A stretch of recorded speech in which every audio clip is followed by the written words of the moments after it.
আছেন, সুস্থ আছেন এবং সুরক্ষিত আছেন। আমি ডক্টর আরফিন সুলতানা আপনাদের সবাইকে আমাদের বাংলা ভিশনের স্বাস্থ্য বিষয়ক সাপ্তাহিক আয়োজন স্বাস্থ্য কথা অনুষ্ঠানে স্বাগত জানাচ্ছি। আমাদের সাথে স্টুডিওতে বরাবরের মতনই বিশেষজ্ঞ অতিথি উপস্থিত আছেন।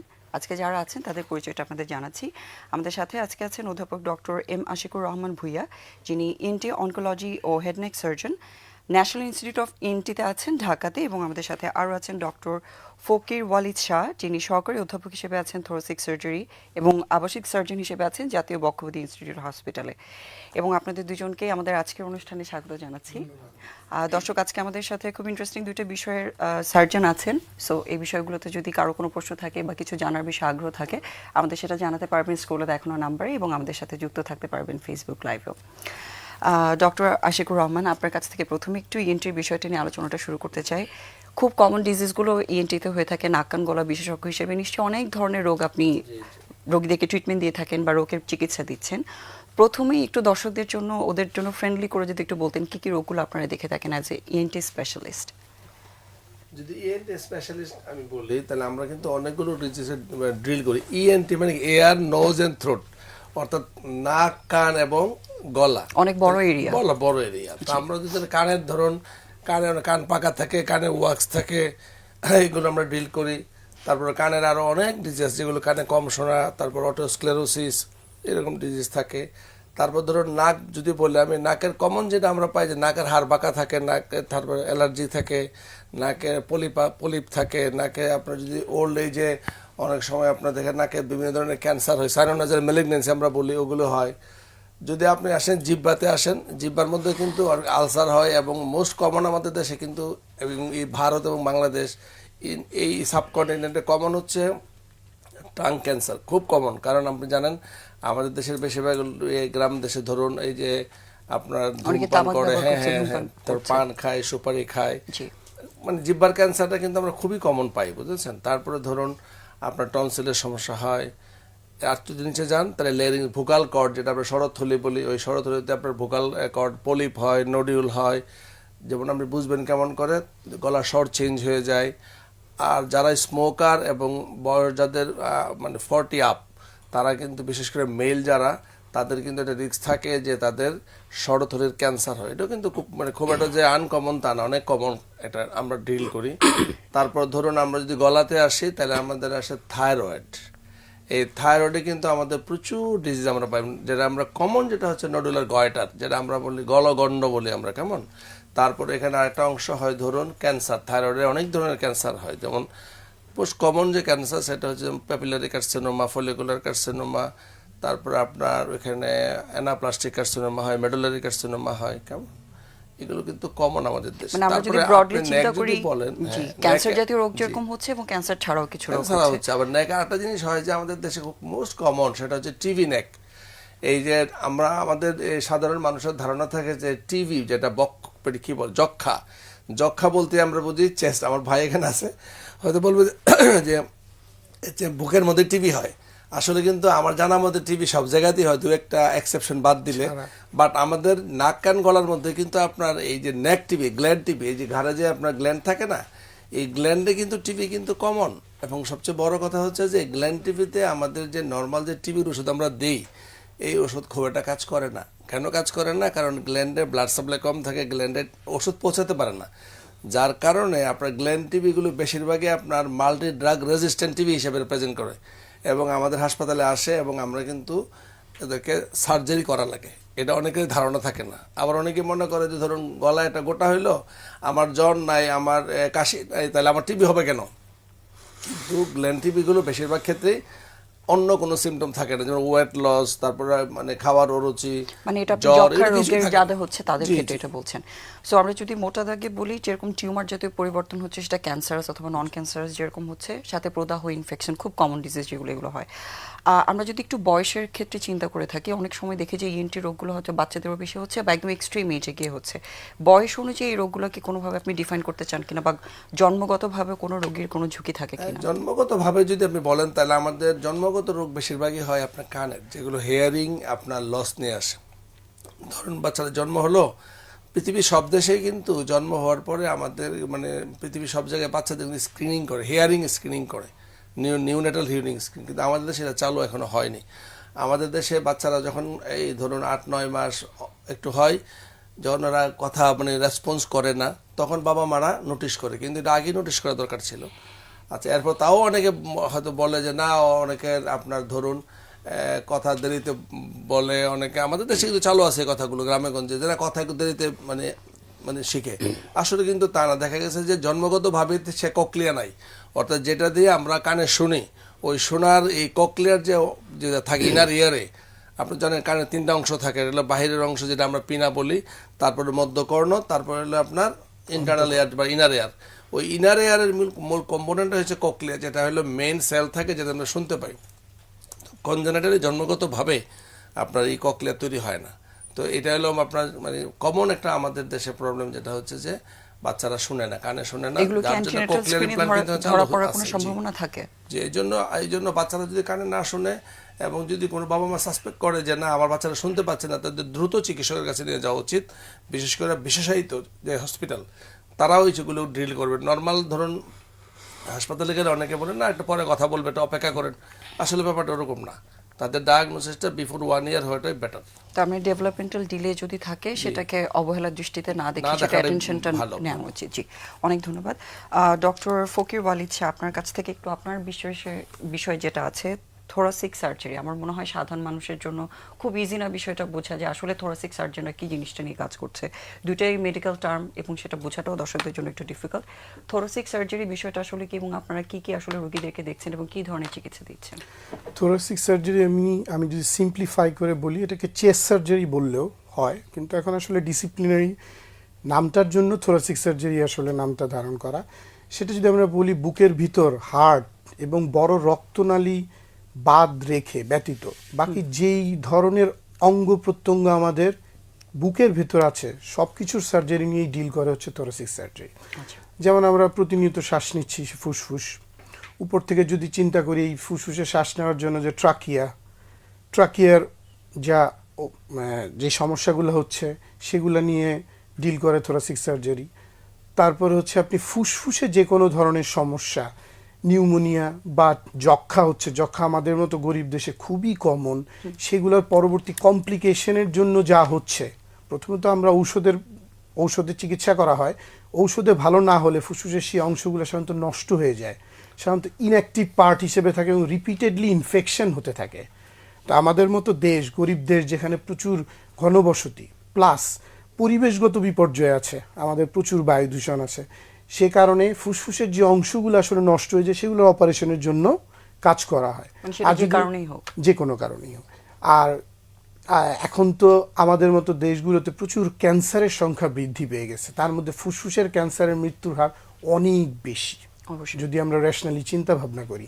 তাই ফুসফুসের ক্যান্সার প্রাথমিকভাবে সার্জারি রিলেটেড যে চিকিৎসা সেটা থোরাসিক সার্জনরাই করেন।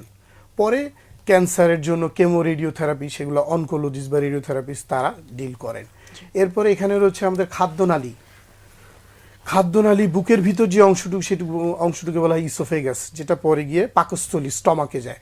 তো এই ইসোফেগাস খাদ্যনালীর উপরে বুকের ভিতর যে অংশটুকু খাদ্যনালী সহ পেটের যে পাকস্থলী পর্যন্ত যে সমস্যাগুলা, সেগুলোর যে ক্যান্সার হচ্ছে বা অন্য অনেক ধরনের নিউরোলজিক্যাল কিছু ডিজিজ আছে, সেগুলোর জন্য অপারেশন প্রয়োজন হয়, সেগুলো থোরাসিক সার্জনরা ডিল করেন। আর এটা আসলে দর্শকদের জন্য একটু বোঝা কঠিন যে আমাদের যারা মেডিকেল সায়েন্সে আছি বা যারা ইন্টারনেট একটু সচেতন, তারা জানেন, বোঝেন যে আমাদের দুই ফুসফুসের মাঝখানে হার্ট ছাড়াও কিন্তু অনেক অঙ্গ প্রত্যঙ্গ আছে, যেগুলা নিয়ে মিডিস্টেনাম বলে, সেখানে বিভিন্ন ধরনের টিউমার হতে পারে। সেই টিউমারগুলা নিয়ে আমরা চিকিৎসা করি। মানে আপনাদের আসলে বেশিরভাগ সময় ইনফেকশন রিলেটেড এবং ক্যান্সার জাতীয় বা টিউমার জাতীয় রোগের চিকিৎসাগুলো সার্জারিতে বেশি কাজে লাগছে। আর এগুলোতে আসলে ওনাকে যে প্রশ্নটা করেছে, আপনাকে একটু জানতে চাই, এগুলো বয়স ভিত্তিক কোনো ব্যাপার আছে কিনা বা গঠনগত এরকম কোনো স্পেশালি যাদের জন্মগতভাবে কিছু ত্রুটি থাকে, এই ধরনের কোনো ট্রিটমেন্ট আপনারা করছেন কি? আচ্ছা, এখানে আমি আরেকটা জিনিস একটু জনসচেতনার জন্যই বলতে চাচ্ছি, সেটা হচ্ছে আরেকটা কমন ইস্যু থোরাসিক সার্জনরা ডিল করে, সেটা হচ্ছে বাচ্চারা যে কোনো জিনিস খেয়ে ফেলে, কিন্তু সেটা পয়সা খেয়ে ফেলে, তারপর হচ্ছে মার কানের দুল, বা গ্রামের বাচ্চারা বিভিন্ন জায়গায় বিভিন্ন ফলের বীজ, ফুলের বীজ এগুলো খেয়ে ফেলে, যেগুলো শ্বাসনালীতে চলে যায়।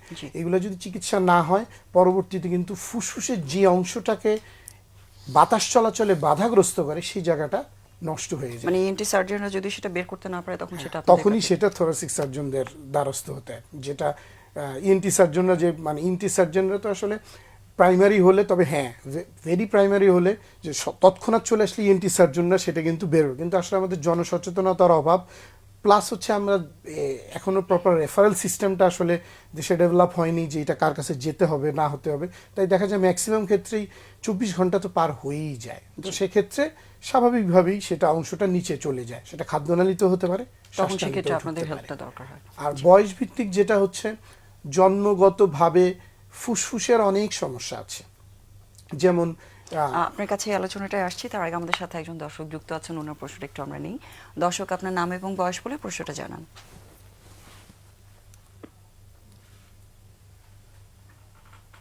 দর্শক, আপনি কি শুনতে পাচ্ছেন আমাকে? হ্যাঁ জি শুনতে জি, পাচ্ছি। আপনার নাম এবং বয়সটা বলে প্রশ্নটা করুন। আমার নাম আব্দুর রহমান, আমি নাটোর থেকে বলছি। আমার বয়স 60 বছর। জি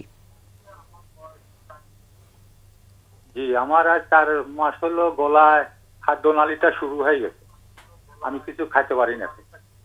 তো আমি প্রাথমিক ট্রিটমেন্ট নিচ্ছি ঢাকাতে, বাংলাদেশ আপনার হসপিটালে আর কি।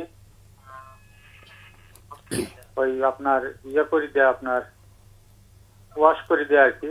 তো ওয়াশ করে দেওয়ার পরে ওই 10-12 দিন ভালো থাকে, তারপরে আবার কি যে কি সেই হয়ে যাবে। তা আমি তো কিছু খাইতে পারতেছি না, এই সমস্যা আমার। আপনাকে দুইজন বিশেষজ্ঞ ডক্টরই শুনতে পাচ্ছেন, আপনাদের কোনো প্রশ্ন আছে কিনা ওনার কাছে? উনি খেতে পারছে না এবং উনি যে সমস্যার কথা বলছেন এই ব্যাপারে। উনি যে খেতে পারতেছে না, এটার মানে কতদিন ধরে এই সমস্যাটা? আর এটা তরল খাবারের সমস্যা হচ্ছে না আপনার শক্ত খাবারের সমস্যা হচ্ছে?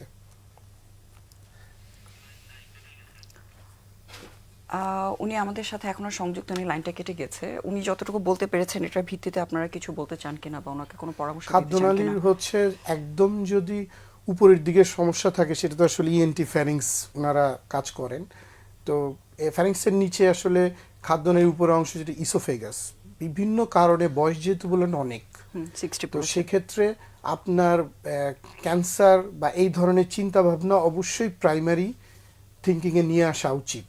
কারণ এখানে কিছু কিছু জিনিস গুরুত্বপূর্ণ, যেমন ধরেন ওনার খাওয়া কিসের সমস্যা হচ্ছে, উনি তরল জাতীয় খাবার খেলে সমস্যা হচ্ছে না শক্ত খাবার খেতে পাচ্ছেন না, শক্ত খাবার খেতে পাচ্ছে না কিন্তু তরল জাতীয় খাবার যাচ্ছে, সেক্ষেত্রে কিন্তু প্রাইমারি সিমটম অনুযায়ী এটা অনেকটাই ক্যান্সার বা এই ধরনের আমরা চিন্তা করি। তবে সেটার আগে আমরা অবশ্যই একটা আপার জি এন্ডোস্কোপি করবো, একজন গ্যাস্ট্রোএন্টারোলজিস্ট, যিনি আমাদেরকে গাইড করবেন যে ওখানে কোনো টিউমার বা আলসার আছে কিনা। যদি সেখানে থাকে, সেখান থেকে যদি বায়োপসি নিয়ে ঠিক মতো ডায়াগনোসিস করা যায়, তাহলে আমরা ধরে নিতে পারবো যে আসলে রোগটা কি। জি, আপনি কিছু অ্যাড করতে চান কিনা? যেটা হয়, রোগী কিন্তু বলেছে যে তার বয়স 60 বছর এবং তাকে একটু ডাইলেট করে দেয়, এটা কিছু দিয়ে ডাইলেট করে দিলে সে কিছুদিন পর খেতে পর পারে, wash আবার করছেন, বন্ধ হয়ে তারপর যায়। আবার অসুবিধা তো হচ্ছে। ওনার কথা মতো যেটা বুঝলাম সেটা হচ্ছে বিনাইন স্ট্রাকচার। Benign ওনার ইসোফেগাসে হয়তো একটা মানে চেপে গেছে বিনাইন কোনো ডিজিজের কারণে। যদি ম্যালিগন্যান্ট কিছু হয় সেক্ষেত্রে যে ডাক্তার দেখেছে নিশ্চয়ই হাতে বায়োপসি নিয়ে তাকে ক্যান্সারের চিকিৎসা করা দরকার ছিল, যদি ওরকম হয়। আমার এটা ওনার কথা শুনে মনে হচ্ছে না, বা যে ডাক্তার দেখিয়েছেন উনি হয়তো ওরকম ভাবছেন না।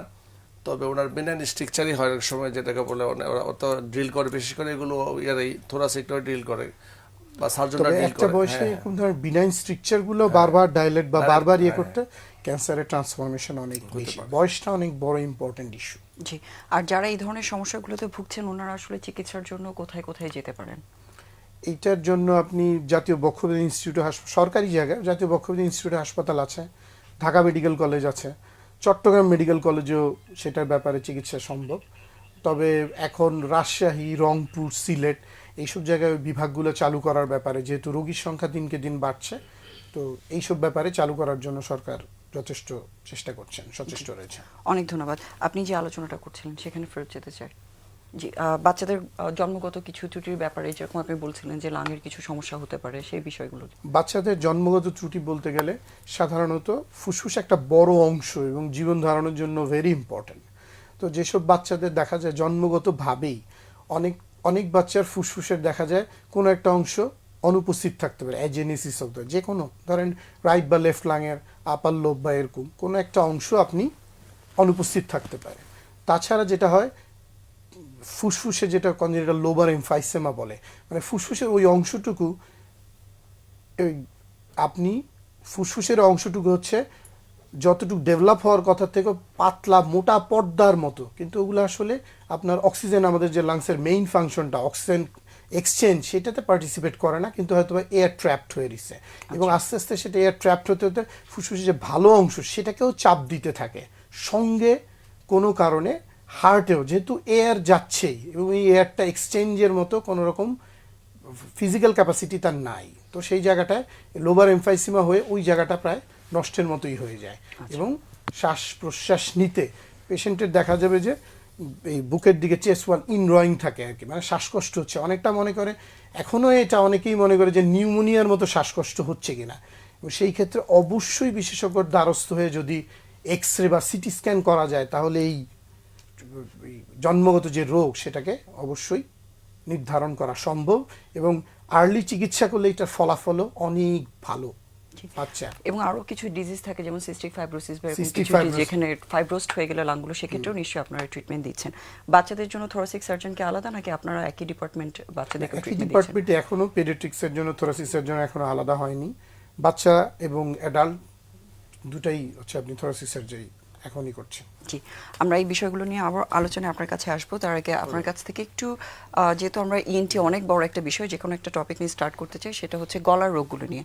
আপনি বলছিলেন এখানে বিভিন্ন ধরনের গ্ল্যান্ডুলার ডিজিজ হচ্ছে, সেটা ইনফেকশন হোক, ক্যান্সার হোক বা টিউমার হোক, কি কি ধরনের রোগগুলো আসলে গলায় বেশি হয়ে থাকে? গলায় আমাদের দেশে যেটা হয় আপনার, মানে বেশি বাচ্চাদের যদি আমি বলি তাহলে হয় আপনার টনসিলের সমস্যা বেশি হয়। টনসিলের সাথে আরেকটা আছে আপনার অ্যাডিনয়েড বলি আমি, যেগুলো বেশ মোস্ট কমন।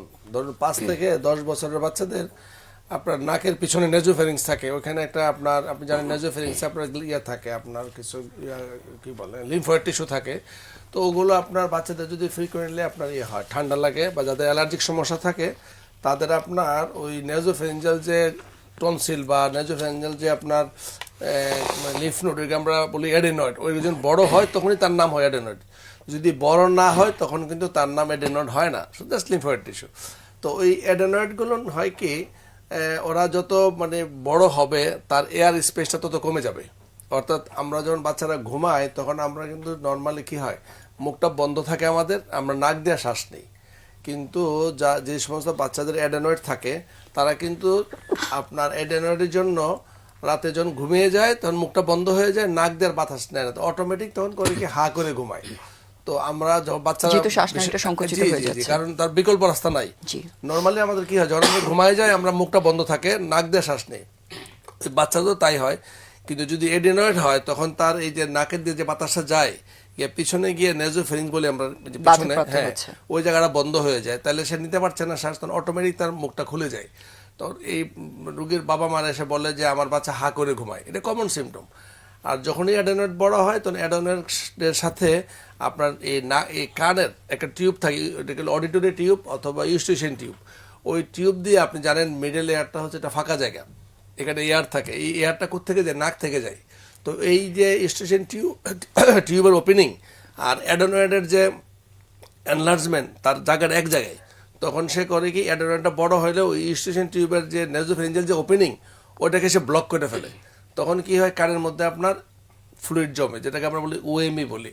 প্রথমে এওসএম হয়, অল্প জল জমে, পানি জমে, তারপর আস্তে আস্তে এটা ওএমির দিকে চলে যায়। যখন মানে নেগলেক্টেড থাকে তখন বাচ্চাদের যে সিমটম হয়, তখন বাচ্চারা কানে শুনে না। তো বাবা মারা বলে যে আমার ছেলের বাচ্চা কানে শুনছে না, হা করে ঘুমায়। তখনই আমরা ধারণা করি যে this baby may be suffers from আপনার এডিনয়েড। তখন আমরা করি কি, তাকে একটা এক্সরে নেজোফেরিংস ওপেন মাউথ বলে, মুখটা হা করে একটা আমরা এক্সরে করি, করলে সব প্লেটের পিছনে নেজোফেরিংসে তখন দেখা যায় যে তার একেবারে সিম্পল অল্প দামের টেস্ট। তখন অ্যাডেনয়েড আমরা গ্রেডিং করি যে এটা তার গ্রেডটা কত আছে। যদি ধরুন আপনার অল্প, ধরুন 1/3 যদি ব্লক হয় তাহলে ধরুন গ্রেড 1, মোর দেন 1/3 বা মানে হাফের কাছাকাছি গ্রেড 2, আর মোর দেন যদি 2/3 হয়ে যায় তাহলে গ্রেড 3, আর একেবারে টোটালি ক্লোজ হয়ে গেলে গ্রেড 4। তো গ্রেড 3-4 যদি হয় তাহলে দিস পেশেন্ট মানে আপনার সার্জিক্যাল ইন্টারভেনশন লাগবে। কেন লাগবে? কারণ তার আপনার এই ব্লকের কারণে তার কানে শুনতে পাবে না। আর আপনি জানেন যে বাচ্চারা যদি কানে না শুনে, কেউ যদি না শুনে, সে কিন্তু কথা শিখতে পারে না। এবং বাচ্চাদের কথা শেখার আপনার মূল সময়টা হচ্ছে আপনার 5 বছর পর্যন্ত, 5 থেকে 7 বছর পর্যন্ত। তো এই জন্য যে সমস্ত ছোট বাচ্চাদের অ্যাডেনয়েড থাকে তাদেরকে দ্রুত চিকিৎসা করা উচিত। যাতে আর নাহলে হবে কি, ডেভেলপমেন্টটা প্রপারলি হ্যাঁ না, সে তো স্কুলে গিয়ে ক্লাসে গিয়ে শুনছে না, সে যদি না শুনে তাহলে তার ডেভেলপটা কেমন হবে, সে তো কথাও শিখবে না, কথাও বলবে না। আর একটা হয় তার কানের হিয়ারিংটা আরও নষ্ট হয়ে যায়। সো অ্যাডেনয়েড যদি হয় সেক্ষেত্রে আমি বলবো, অনেক বাবা মাই থাকে যে আমার বাচ্চাটা ওষুধ দিয়ে দেন, আমার ভয় লাগে, হ্যাঁ অপারেশন করতে চায় না। জি, ব্যাপারটা আসলে ভয়েরও না, ব্যাপারটা আসলে ইয়েরও না। এবং পর্যায় অনুযায়ী যেটা না আপনি না, বললেন, আপনার third, এটা fourth বাচ্চার পর্যায়ে জীবনের থাকলে জন্য তখন ইম্পর্টেন্ট, surgery করতে কারণ তার হবে। হিয়ারিংটা ইম্পর্টেন্ট, তার এই যে হা করে ঘুমায়, তার এই চোয়ালের চেহারা চেঞ্জ হয়ে যায় কেমন। সুতরাং তার এটা আপনার চিকিৎসা অবশ্যই করতে হবে। তবে এখন আমাদের দেশে অনেক আধুনিক চিকিৎসা চলে আসে, লাইক সিঙ্গাপুর আমেরিকার মতোই। কারণ আমরা অ্যাডেনয়েড আগে করতাম কি, যে না দেখে অপারেশন করতাম। এখন কিন্তু আমরা এই এন্ডোস্কোপ দিয়ে টিভিতে দেখে দেখে কিন্তু আমরা এন্ডোস্কোপিক অ্যাসিস্টেড আপনার এই কবলেশন আছে আমাদের কাছে আপনার মাইক্রো ডিব্রাইডার আছে, অনেক সফট ইনস্ট্রুমেন্ট আছে, অত্যাধুনিক ইনস্ট্রুমেন্ট যেগুলো আপনার যেখানে আপনারা হ্যাঁ proper ওয়ার্ল্ডের সাথে safety হ্যাঁ হ্যাঁ provide আমরা করতে অপারেশন পারছেন। করতে পারি, এবং এগুলো পেইনলেস, ব্লাডলেস। হ্যাঁ, সো এই অ্যাডেনয়েড নিয়ে বেশিরভাগ বাবা মাই কনসার্ন থাকে। ছোট বাচ্চা, অনেকের একটা বাচ্চা থাকে, বাচ্চার ব্যাপারে কিন্তু সব মা বাবার একটু ভেরি মাচ কনসিয়াস জি, থাকে। এবং সেটা অলরেডি আপনি এক্সপ্লেইন করেছেন যে জি আপনারা আছে, প্রপারলি এবং সেফলি সার্জারি ইমোশনাল না, খুবই ইমোশনাল। বাবা মা টনসিলের ইমোশনাল বিষয়ে যদি ট্রিটমেন্টের ব্যাপারটা আসে, যেহেতু টনসিল দুইটা কি অবস্থা, টনসিলে আমরা বলি যে ধরুন টনসিল হয় কি, আমাদের দেশে ধুলাবালি হয়, তারপরে যে ঠান্ডা গরমের এটা মানে চেঞ্জ হয়, বাচ্চারা ঠান্ডা বেশি খায়, ফ্রিজের খায়, তারপর ধরুন আইসক্রিম খায়, সবাই ঠান্ডা পছন্দ করে। তো ঠান্ডার সাথে কিন্তু টনসিলের একটা মানে খুবই মানে ঘনিষ্ঠ সম্পর্ক, অর্থাৎ ঠান্ডা যারা বেশি খাবে তাদের ঘন ঘন টনসিল হয়। তবে আমরা বলবো যে টনসিল যাদের হয়, যদি আপনার বছরে 2 বার বা 3 বার হয় এবং পরপর 2 বছর হয়, এরপরও যদি হয় তাহলে আমরা অপারেশন করতে হবে। বাট আপনার কোনো হয়তো বছর একবার হইলো, মাঝে মধ্যে হইলো, তাইলে আপনার কিছু করবার দরকার নাই। বাট ফ্রিকুয়েন্টলি যদি হয়, তখন আমরা বলি যে হ্যাঁ এই টনসিল ইনফেক্টেড আপনি রাখতে পারবেন, আদারওয়াইজ আপনার অপারেশনের প্রয়োজন নাই। জি, অনেক ধন্যবাদ সুন্দর করে বুঝিয়ে বলার জন্য। আমরা একটা ছোট বিরতিতে যেতে চাচ্ছি এখন। দর্শক ততক্ষণ পর্যন্ত আমাদের সাথেই থাকুন, আমরা এসে আবার আলোচনায় ফেরত আসছি।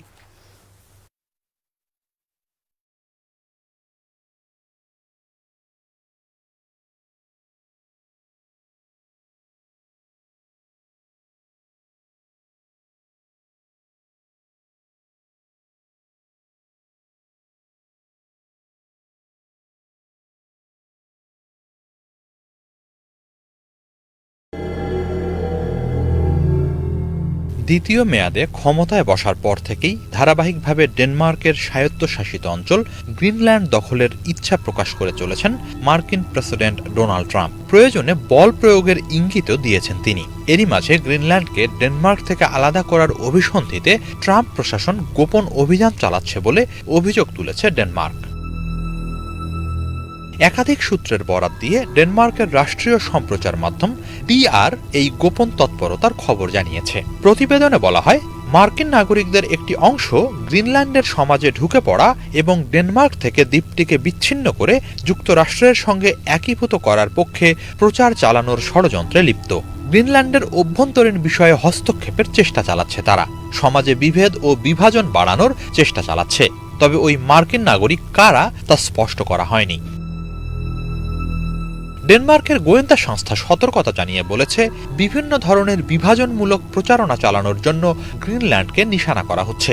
ইতিহাস নিয়ে বিভিন্ন ধরনের বয়ান তৈরি করে গ্রিনল্যান্ডবাসীকে ডেনমার্কের বিরুদ্ধে খেপিয়ে তোলারও চেষ্টা হচ্ছে। বলার অপেক্ষা রাখে না, মার্কিন প্রশাসনের পক্ষ থেকেই এমন তৎপরতা চলছে। এর আগে মার্কিন ভাইস প্রেসিডেন্ট জেডি ভ্যান্স ডেনমার্কের বিরুদ্ধে গ্রিনল্যান্ডের প্রতি অবহেলার অভিযোগ তোলেন। ডেনমার্ক গ্রিনল্যান্ডে প্রয়োজন অনুসারে বিনিয়োগ করছে না বলেও অভিযোগ তোলেন তিনি। এভাবেই নানা ধরনের বয়ান তৈরি করে গ্রিনল্যান্ডের সমাজে মতভেদ। আবারও স্বাগত জানাচ্ছি স্বাস্থ্য কথা অনুষ্ঠানে। ধন্যবাদ আমাদের সাথে থাকার জন্য। এবং আজকে আমাদের সাথে স্টুডিওতে উপস্থিত আছেন অধ্যাপক ডক্টর এম আশিকুর রহমান ভূঁইয়া এবং ডক্টর ফকির ওয়ালিদ শাহ। ভাই, আপনার কাছে একটু এখন যে বিষয়টি নিয়ে ডিসকাস করতে চাই আমরা, সেটা হচ্ছে গিয়ে ইনফেকশন। আপনি যতগুলো রোগের কথা বলেছেন বা যেসব অসুবিধার কথা আপনারা ডিল করছেন, ক্লিয়ারলি বলেছেন যে ইনফেকশন খুব কমন একটা রোল প্লে করে, স্পেশালি টিবি বা যক্ষা রোগ যেহেতু আমাদের দেশে কমন। এই বিষয়টা নিয়ে একটু জানতে চাই আপনার কাছ থেকে বিস্তারিত। সাধারণত যক্ষা, এটা তো হচ্ছে আমাদের নিঃশ্বাসের সাথে সাধারণত জীবাণুগুলো ছড়ায়। আর সাধারণত যেসব জায়গাগুলো ঘনবসতিপূর্ণ, যাদের রোগ প্রতিরোধ ক্ষমতা কম, সেই জায়গাগুলোয় আপনার যক্ষার প্রবণতাটা বেশি। তবে হ্যাঁ, আপনার এখন তো হচ্ছে আমাদের ভ্যাকসিনেশন প্রোগ্রামে ছোটোবেলা থেকে যক্ষার টিকা দেওয়া হয়, সেটার কারণে আমরা হচ্ছে চাইল্ডহুড টিবি যেটাকে বলা হয়, ছোটোবেলায় টিবি হলে সেটা থেকে সাধারণত শুধু যে লাংসে স্প্রেড করে তা না, টিবি মেনিনজাইটিস হয়, ব্রেনে টিবি, সেটা থেকে বিভিন্ন ধরনের ডেভেলপমেন্টাল ডিলে বা বিভিন্ন ধরনের কমপ্লিকেশন হয়। তো ফুসফুসে যেসব যক্ষা হয় বা এরকম, সাধারণত দেখা যায় তাদের রোগ প্রতিরোধ ক্ষমতাটা কম। এবং যদি আপনি যক্ষার আরেকটা বড় ডিসঅ্যাডভান্টেজ হচ্ছে আপনাকে চিকিৎসাটা ন্যূনতম 6 মাস ওষুধ খেতে হয়। তো এই 6 মাস একটা ওষুধ খাওয়া রেগুলারলি, সেটা একটা আসলে কঠিন ব্যাপার। এবং একটা আপনি রেগুলার 6 মাস একটা ওষুধ খাচ্ছেন, সেটা আপনার শরীরে বিভিন্ন ধরনের প্রতিক্রিয়াও সৃষ্টি করতে, অনেকেরই যেমন জন্ডিস হচ্ছে, বা অনেকেই ধরেন বিভিন্ন ঔষধপত্র টলারেট করতে পারছে না, বমি করতেছে বা এরকম। তো আমাদের সাধারণত যেটা চিকিৎসা পদ্ধতি আছে যে ডটস, ডিরেক্ট অবজারভেবল ট্রিটমেন্ট থেরাপিটা, তো নিয়ম হচ্ছে যে প্রতিদিন গিয়ে নিয়ে আসা, কিন্তু আসলে আমাদের দেশে সেভাবে এটা হয় না। দেখা যায় 1 সপ্তাহের ওষুধ দিচ্ছে, 2 সপ্তাহের ওষুধ দিচ্ছে। রোগী যদি দেখা যায় যে আপনার এই ওষুধগুলো রেগুলারলি কন্টিনিউ করে, তো আশা করা যায় রেজিমেন অনুযায়ী যক্ষা ভালো হয়ে যাওয়ার কথা। কিন্তু ম্যাক্সিমাম ক্ষেত্রেই দেখা যায় যে রোগী মানে ওষুধটা ঠিকমতো খায় না, নির্দিষ্ট সময় খাওয়ার পর সেইটা বন্ধ করে দেয়, তারপরে হচ্ছে আসলে যক্ষা সংক্রান্ত যে ফুসফুসের যে কমপ্লিকেশনগুলো সেগুলো হয়। এর আচ্ছা, মধ্যে মেইনলি যারা ট্রিটমেন্ট ফেলিওর হচ্ছে সেখান থেকে যে কমপ্লিকেশনস গুলো তৈরি হয় ওগুলো আপনাদের কাছে বেশি আসে। আমাদের কাছে বেশি আসে। আচ্ছা। এমনি যক্ষার সাথে সাথে যে স্যার বললেন যেটা, সেটা গ্ল্যান্ড টিবি একটা কমন আপনি, এবং এইটাকে আমরা অ্যাড্রেস করা উচিত এ কারণেই দেখা যায় এটাকে ম্যাক্সিমামনি গ্ল্যান্ড টিবি যেটা গলায় যেইটা হচ্ছে ম্যাক্সিমাম দেখা যায় অনেক বড় সোয়েলিং, মানে চাকা নিয়ে আসতেছে, আলসার, এবং এটা ড্রেসিং করেও সাধারণত খুব একটা হিল হয় না, যেহেতু ওই জায়গায় ব্লাড সাপ্লাইটা কম।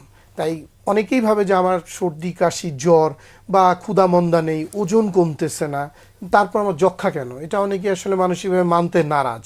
কিন্তু গ্ল্যান্ড টিবি বাংলাদেশে খুবই কমন। ফুসফুসের টিবির মানে আপনি যখনই এই ফুসফুসের যক্ষার চিকিৎসা করবেন বা এরকম, অবশ্যই আসলে যক্ষা খুব 2-1টা জায়গা ছাড়া সব জায়গায় হয়।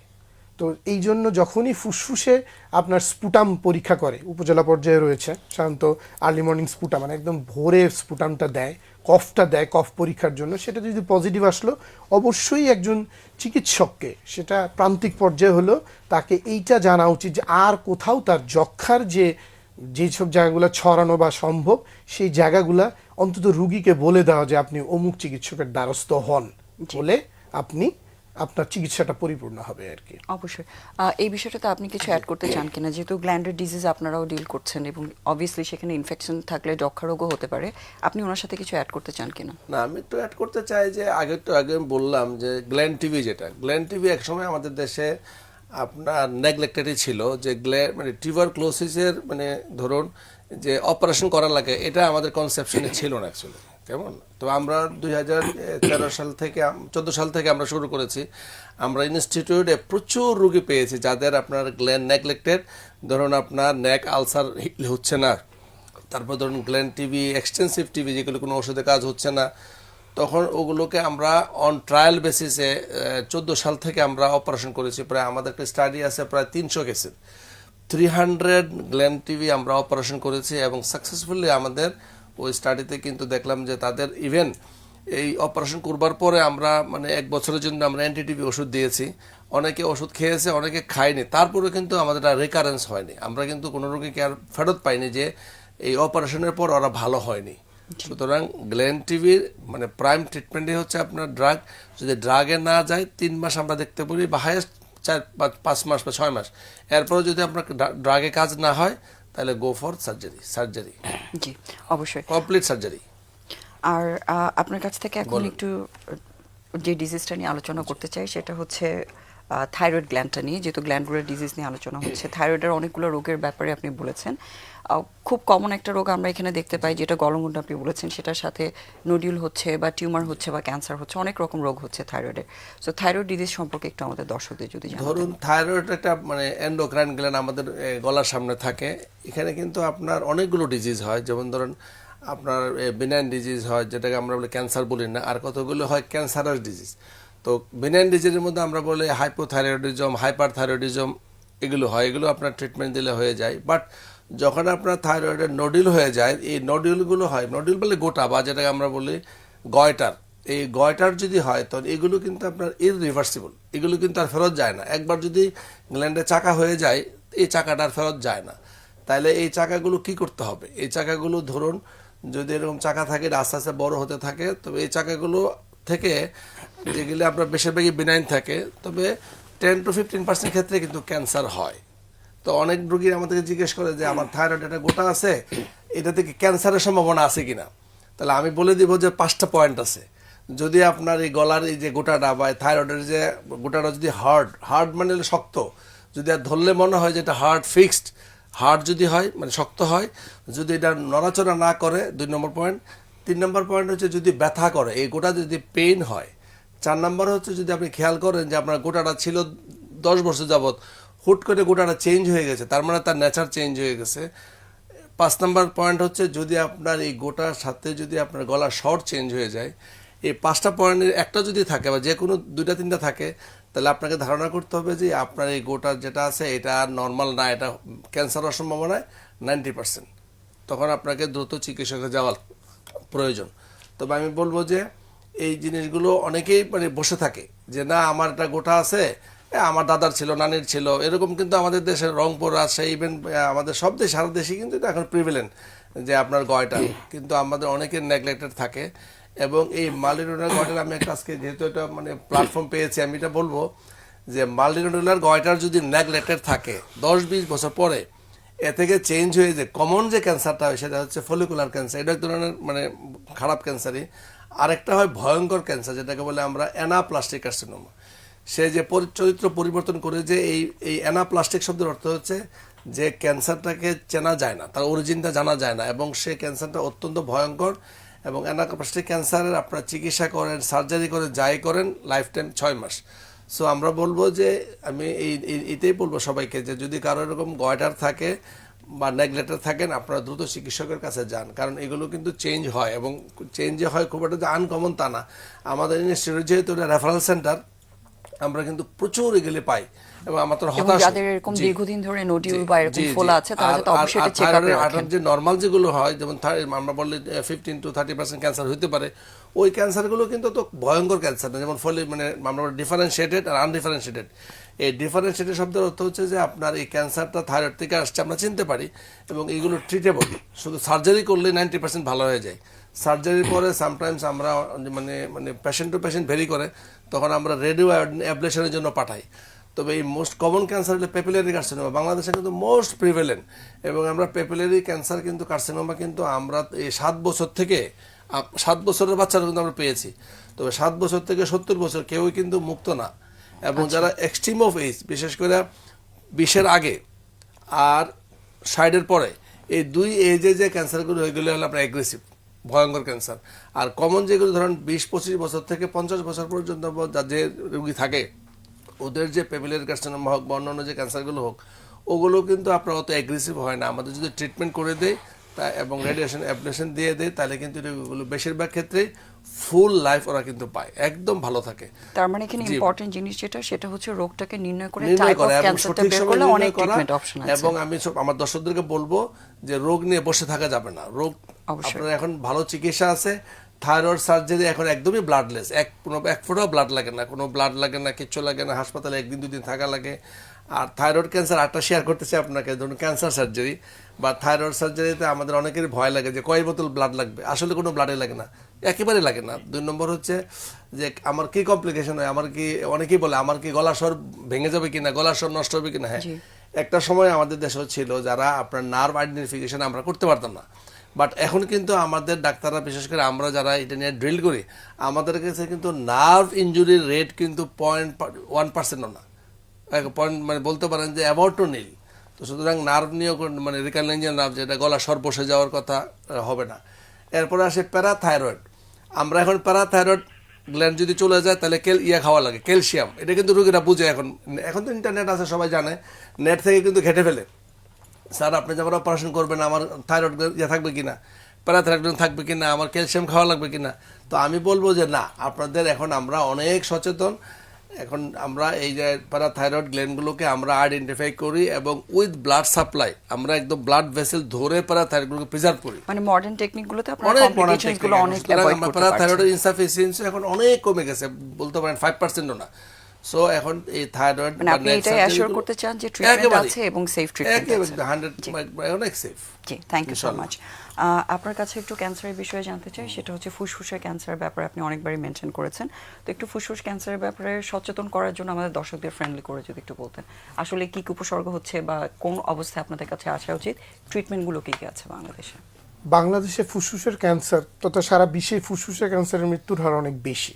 ফুসফুসের ক্যান্সার কমন, তবে সাধারণত যে কারণগুলোতে ফুসফুসের ক্যান্সার হচ্ছে বা এরকম, সেটা তো হচ্ছে একটা হচ্ছে স্মোকিং, এবং আমরা পানের সঙ্গে জর্দাও খাই।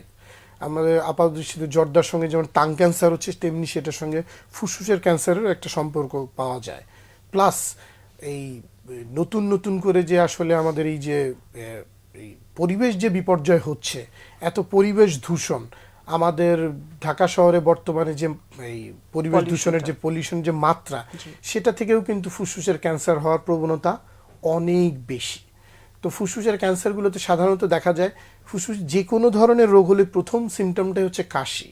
তো দীর্ঘদিন কাশি থাকলে, আপনাকে যেরকম 3 সপ্তাহের অধিক কাশি থাকলে আমরা যক্ষা চিন্তা করি, বয়স ভেদে, বয়স যদি এক্সট্রিম এজ বা বয়স বেশি হয়, সঙ্গে তার সিগারেট খাওয়ার ইতিহাস দীর্ঘদিনের আছে বা পান জর্দা খাওয়ার ইতিহাস দীর্ঘদিনের আছে, সেই ক্ষেত্রে আপনি ফুসফুসের ক্যান্সারটাকেও বিবেচনা করা উচিত। উন্নত দেশগুলোতে 40 ইয়ার্সের পর কিন্তু স্ক্রিনিং হয়, রেগুলারলি একটা স্ক্রিনিং হয়, যে আপনি একটা এক্সরে করা হয়, একটা সিটি স্ক্যান করা হয়। তো সেক্ষেত্রে ফুসফুসের ক্যান্সারটা খুব ছোট যখন সাইজ, তখনই আমরা আইডেন্টিফাই ওই দেশগুলোতে আইডেন্টিফাই, কিন্তু আমাদের দেশে আসলে আসেই কিছুটা লেট পর্যায়ে।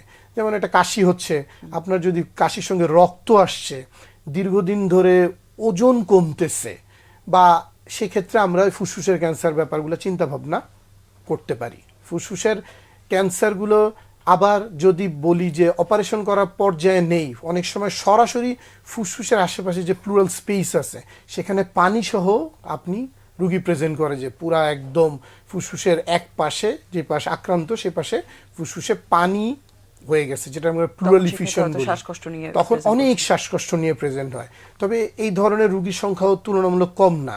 আপনি 15 to 20% রুগী আসেই যে কাশি হচ্ছে, ভাবে যে আমি স্মোক করি, আমার এনভায়রনমেন্ট এরকম, আমার তো সবসময়ই কাশি থাকে, স্মোকার্স কফ তো আপনি সারা বছরই থাকে, তো তার কাছে এটা ইউজুয়াল মনে হয় না।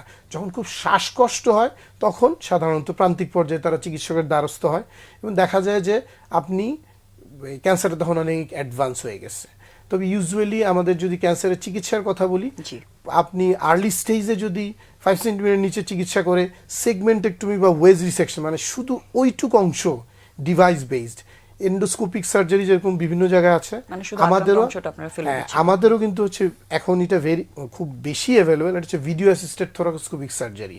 হয়তো বা 1 ইঞ্চি 1.5 ইঞ্চি কাটতেছে, মানে মিনিমাল ইনভেসিভ, আপনি হচ্ছে 1 ইঞ্চি 1.5 ইঞ্চি কাটতেছে, সেটা দিয়ে ফুসফুসের যেটুকু অংশ নষ্ট, যদি প্রাইমারি স্টেজে টিউমার মার্জিনটাও ফ্রি রেখে আসে, সে রেখে এসে কেটে, সেটা কিন্তু রেজাল্ট অনেক ভালো।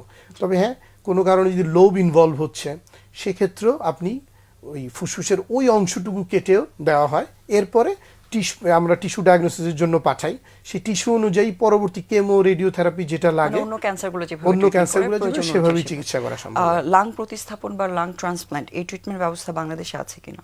লাং ট্রান্সপ্ল্যান্টের আসলে বাংলাদেশে আসলে সেইভাবে আসলে লাং ট্রান্সপ্ল্যান্ট শুরু হয়নি বা এরকম, কারণ লাং ট্রান্সপ্ল্যান্টের আসলে অনেকগুলো চ্যালেঞ্জ, কারণ অপারেশন থিয়েটারটা একদম সেপারেট এন্টিটি।